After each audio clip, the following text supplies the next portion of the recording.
Hi everyone, welcome back to the build. In this video I'm going to show you our approach to getting running water in the van.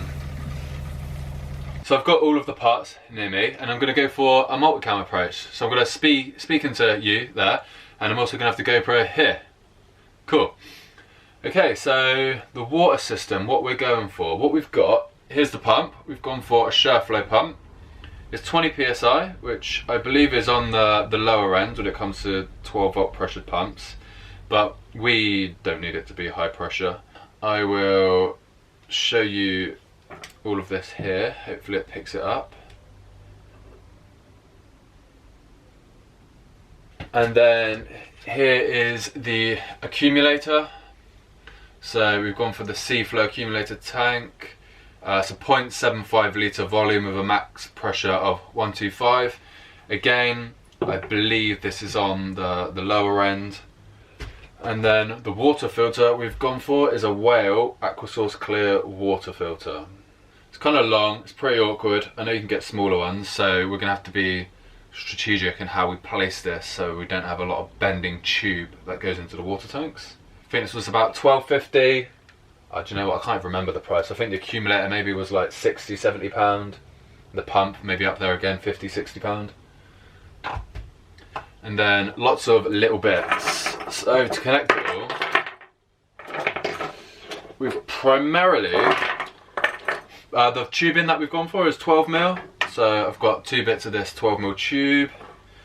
And yeah, we've gone for push connectors to connect it all up. Simple. Alright, so that's all the parts we've got. I like to think it's not overly complicated.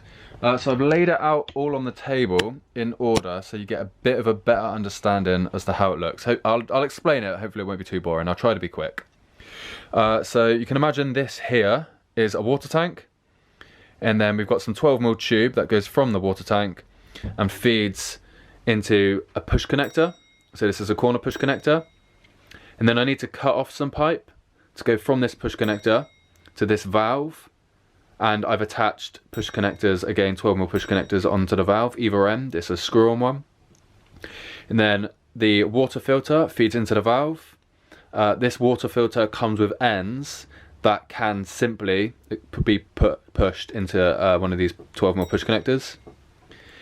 And then we've got a corner 12mm push connector, 12mm pipe going into this push connector that just screws onto the pump. Another one of them, 12mm pipe in between there, another one of them.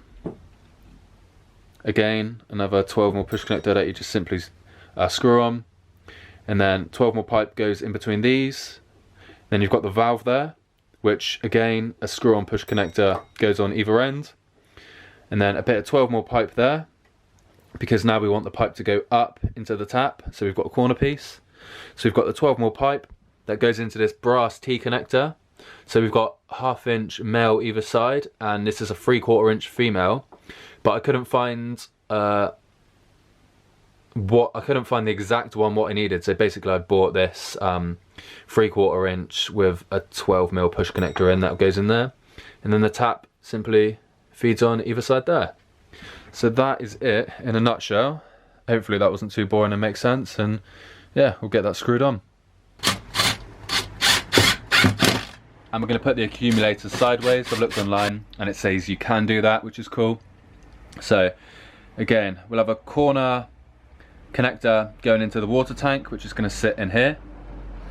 And then filter, pump, accumulator, and then the tap will connect to there. And then we'll put a hole in this shelf, and then that will sit in between the shelf and the top bit of the counter. The counter will sit here, the tap will be out there, and then yeah, we'll connect all that up. Alright, so I've moved it all into place, and now I need to wire the pump. So we've got the wires that are coming off there that are just around the back, that will feed through that hole, and then it will feed through the seating area, go through that hole, and we'll connect to the fuse box, which is up there. Alright, so first of all, I'm just going to trim this wire because it's a bit munched, and then I'm going to re-strip it.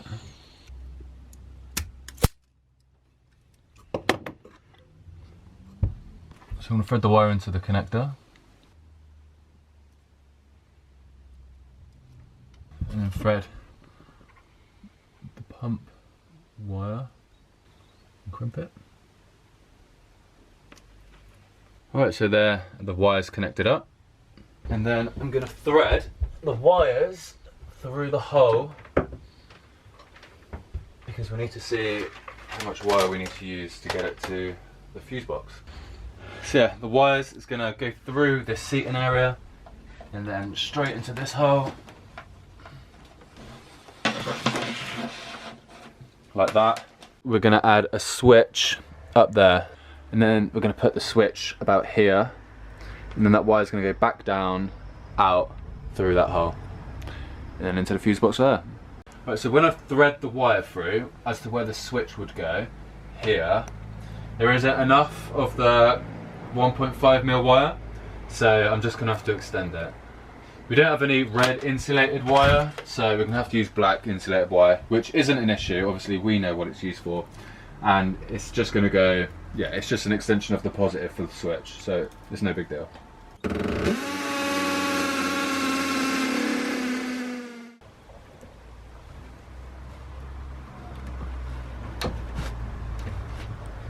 Alright, now the switch is connected, we're going to wire it up to the fuse, and we're going to put a 5A fuse, so one of the orange ones, and then switch it on and see what happens. Okay, here we go.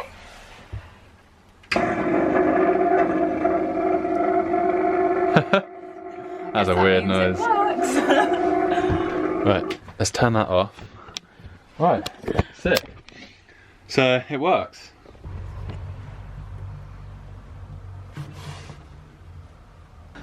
Alright, so that's the tap connected, and if I connect this to this, and then I'm just going to put a load of tea towels underneath, just in case there's any leaks. I like to think it's all okay. I'm going to chuck this, I'm going to open this window.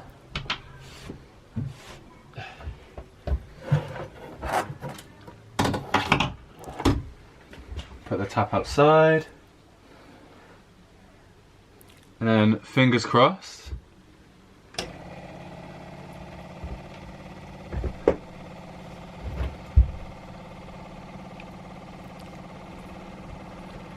I can hear it.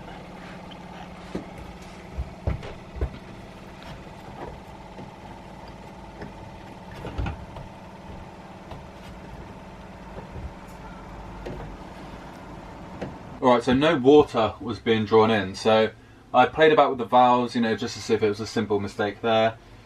No, I could hear a bit of water, so I'd taken it out, but there was only a couple of drops. So I put my finger there and I could feel the air pressure, so there wasn't nothing wrong with the pump. So I did a little bit of research and I found out that it was a seal on the side of the pump where the tank wasn't closed correctly, so because it's not sealing, it was drawing air and not the water.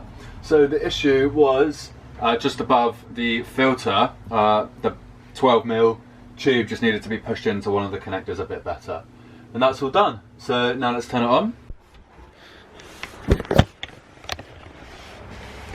Alright, as you can see, had a bit of a leak. Not ideal. So it was only coming from one place, so it was just coming from this bit. It just needs to be tighter, more tightly screwed in. But that's the only place it was leaking. But yeah, water's coming through, so happy days. Alright, and now it's all working, no leaks. Push to stop.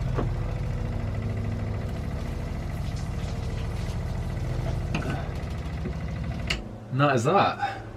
We have water. That's just accumulated pressure. So yeah, this is how we're going to be showering outside in the cold. Yeah, we don't have any hot water tank. It's not a complicated system. We're just doing cold water. So when it comes to the tap, either way you do left or right, it draws from the cold water input. But yeah, that's our water system. Alright, I've mentioned before that each of these tanks are 28 litres. So we'll have 3 that will be filled up with water and then when we get the counter on and we put the sink on and we put drainage, that grey water will then go into the 4th tank. So we'll have a 28 litre grey water tank. And then if we run out of water in one, we simply put the tube from one into the other. And yeah, so we'll always have about, it's 28 times 3. Whatever 28 times 3 is. Oh god. 16, 24, 84 litres, there we go. In the next video we'll install the countertops and we'll put the sink on and also the drainage, which will then go into, yeah, the 4th water tank. Looking forward to that. Thanks for watching. Please like the video and we will see you on the next one. Bye.